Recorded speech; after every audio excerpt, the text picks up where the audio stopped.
Sometimes people ask me, how can I create more wealth? How do I connect to this sense of abundance? Because they tell me things like, I work so hard, but money always feels very elusive.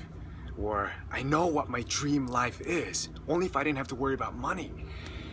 Or they care about people and they want to give, but they're just barely getting by. And they don't feel like they have anything to give right now. And guess what? I've been there.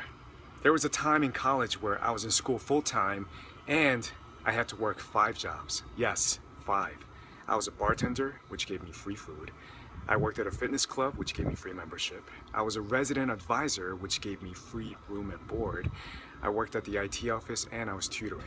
And despite having these 5 jobs, I was still just barely getting by. So I was on an EBT program for 9 months, which is just like having food stamps. So I remember what it's like to struggle and not being able to connect to this idea of abundance. So I'm going to share with you a secret that I've learned along the way about what it means to create wealth. You ready? To me, money is not an object or a thing. It is energy. Money is energy. Just like you and I and everything in the universe, it is energy. And energy needs to move.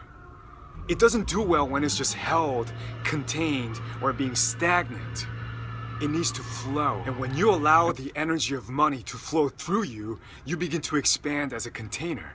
And the more you expand as a container, the more you're able to let flow through you. And the more you're able to let flow through you, you see what's happening here?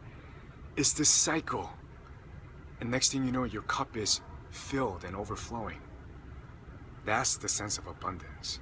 And the universe is so generous when you allow it to be. You give 10, the universe will give you 1,000. You give 1,000, the universe will give you 1,000,000. You give yourself, the universe will give you infinity. And that's the secret, my friends. That's it. So today, see if you can look at money not as an object that you have to chase and hunt down and collect, but as energy that can move through all aspects of your life infinitely. And see it as a potential for something positive and something powerful that can be used to serve humanity.